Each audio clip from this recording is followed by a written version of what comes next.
How's it going, folks? Time to do a few odd jobs around the front yard veggie patch, and I thought I'd bring you along and show you what's going on today, mainly because I haven't done an update out the front here for ages, months I think, so I thought I'd just bring you along and show you what's growing on and a couple of little odd jobs I got to do today. So let's get started.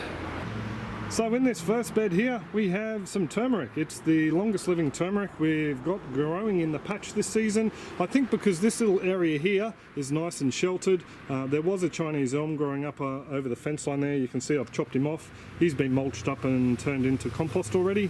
I will slowly turning into compost. So I think this little section here, it got sheltered from the cool winds. Also too, that fence behind it would be heating up every day after around about 11 o'clock, 12 o'clock. So it's providing a nice little warm microclimate in here. All the plants out the back have died off. They're all brown, all the leaves have fallen, so I'm pretty impressed that these guys are still going.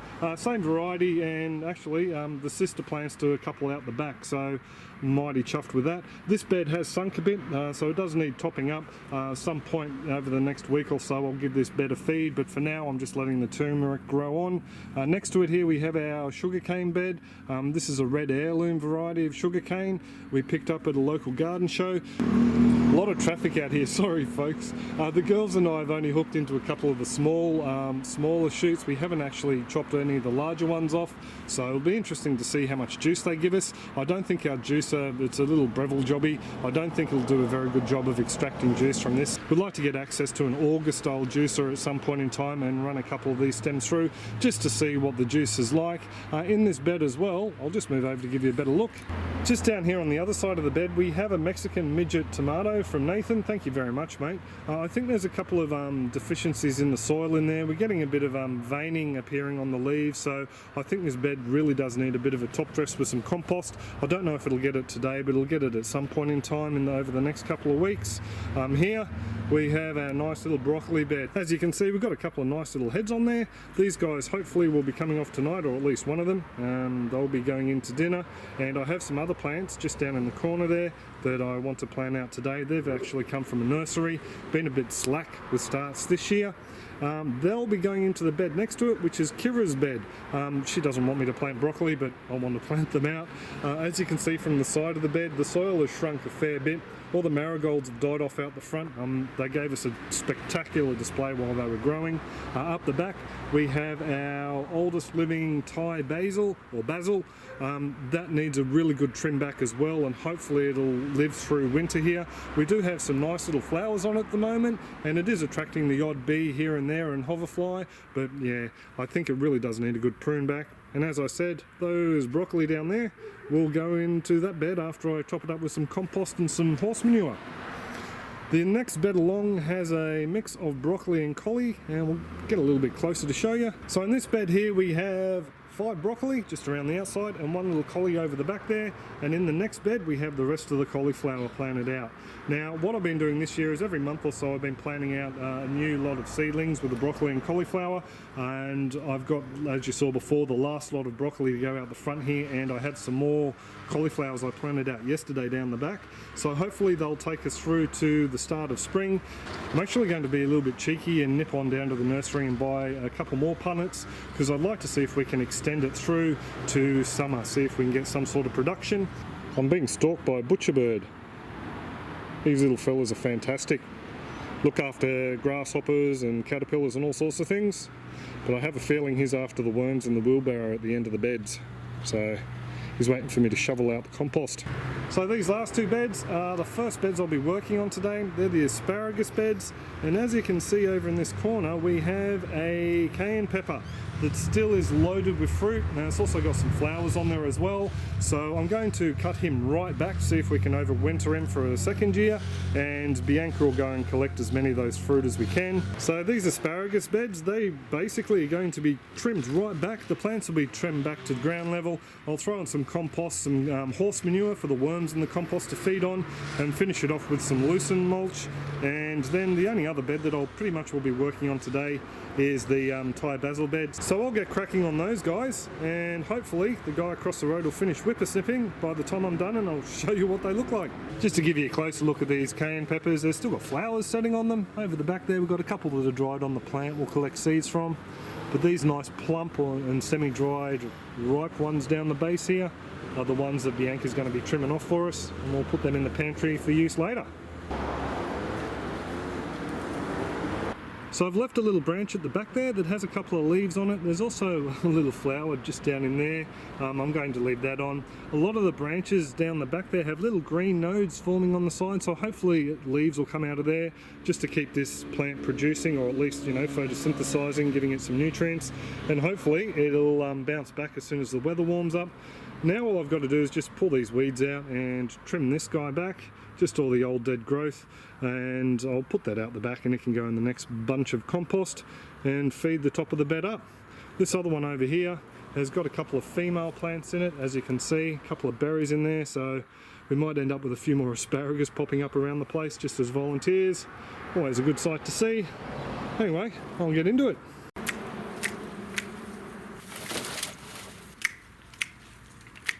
So I just thought I'd show you a couple of discoveries I've made. We've got another chili growing out here, another cayenne pepper, so he'll get a small prune back, just take the fruit off and a couple of the flower buds, just see if that helps him just, you know, overwinter a little bit better. Just down in this bed here, I've found a couple of baby asparagus. So these guys are just volunteers, they've been self-sown. So what I'll do is I'll fill up this bed pretty gingerly, try and, you know, not to knock them around too much, and hopefully we'll get a couple more plants out of there. So pretty impressed with that. Now to start feeding these guys up. This first one will get the bulk of the compost as well as a lion's share of the horse manure. This one over here, he got fed up later in the season, a bit of an experiment I was doing, so he probably won't get as much. So on top of that, I'll just be spreading out some lucerne hay, and I found that helps keep the top of the beds moist. And another thing we've just realized lately, it also stops the local cats from using our garden beds as toilets, so a bit too scratchy for their bottoms apparently. So that compost and horse manure will give some tucker to the compost worms in there. They'll feed up the soil and those asparagus will have a great start to spring. Now I just got to nip out the back and grab some compost to top up Kira's bed, and I can plant out those broccoli. So just down in here is the compost I'm using to feed up these beds out the front. Absolutely fantastic stuff we make on site. It's got horse manure in there, it's got compost worms, horse manure, Chinese elm, a bit of the mango tree scrap has gone in there as well, yard scrap, coffee grounds from the house and May has brought home. So now with this basil bed, all I'm going to do is take out this massive marigolds. There's a lot of flower heads on here still, so I'll collect some of the seeds from these guys and put them to one side to replenish my stocks, but the majority of it will just end up being composted. I'm just cutting the branches back to where the lowest section of green growth is. Hopefully that'll be enough to keep the plants happy and healthy until things start warming up just before spring. So there we go, that's pretty much all it, I think. Now for my shovel.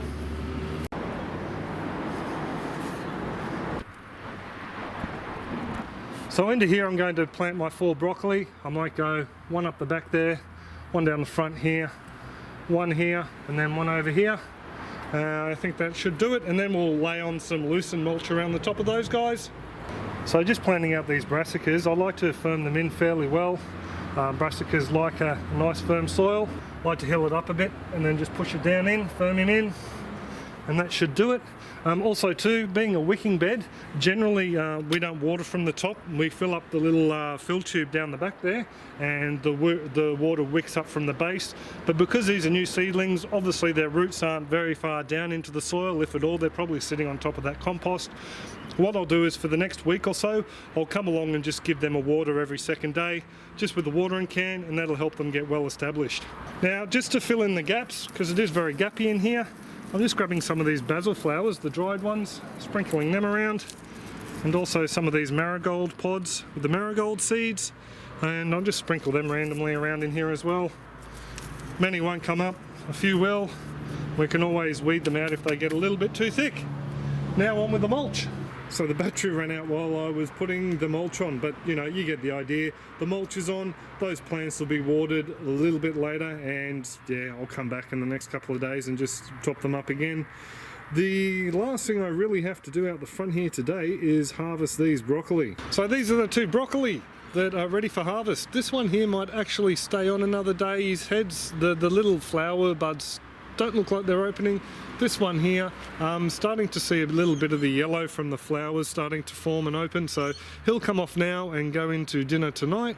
Also too, with the broccoli, I don't know if you can make it out on this one, there's a couple of little buds down here on this one as well. You can get a progressive harvest out of these guys. You can take off your main head and then you'll get small little side shoots. Some varieties offer a lot more than others. This one here I don't think will give us very large side shoots, but Waltham is one variety in particular that gives you loads of nice sized side shoots. We've got some down the back that are growing rather nicely. These guys here, these were a store-bought F1 variety. I'm not holding out much hope for large side shoots on these guys. So this one here to harvest, I've got a small head over the back, so I might take him off here and just snap him off, and he'll go into dinner tonight. I think we might steam this one up, and that's what I mean about the little side shoots. I don't think this plant's going to give us very big ones, so if we don't get the little side shoots forming on this one, the leaves will just go straight to the chickens. It gives them some winter greens. There are a couple of other plants over the back here. They're coming on. That one will be the third head ready, and then this little fella over here will be the last one from this bed. Just before I go, I just thought I'd point this out. Down here we have the remnants of our trombone zucchini or trombone squash. This plant here grew through summer and it's now overwintering just behind this little stump here with a couple of feral tomatoes.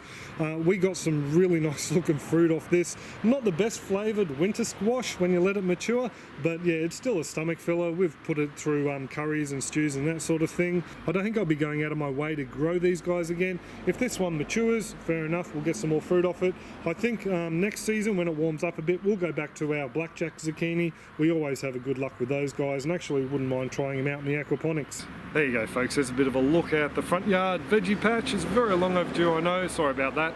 Also too, a bit of a look at how we feed up the beds here. There's pretty much all the stock standard way we feed up all the beds. A bit of compost and a bit of horse manure for the worms to feed on, and then a nice thick layer of mulch, and yeah, the plants seem to love it. So while I was feeding up the bed, Bianca was busy chopping off the chilies and grading them.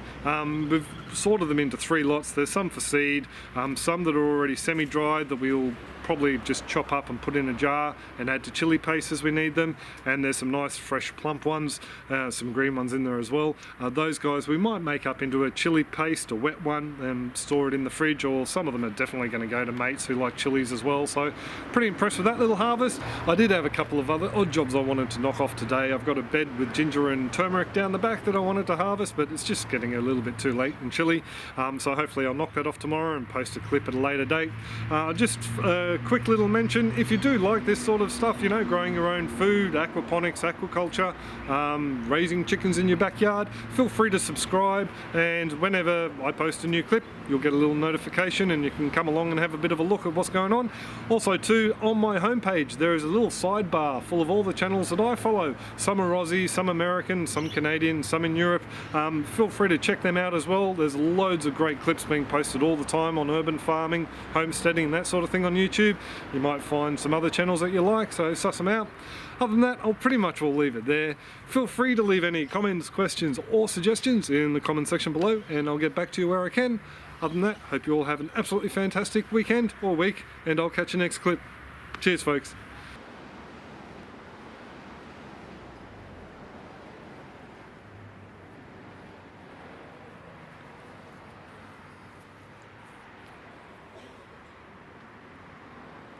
So I did have a couple of other jobs I wanted to do today, but yeah, time just got away from me. Hopefully I'll harvest the turmeric and the ginger. That's a very noisy plover.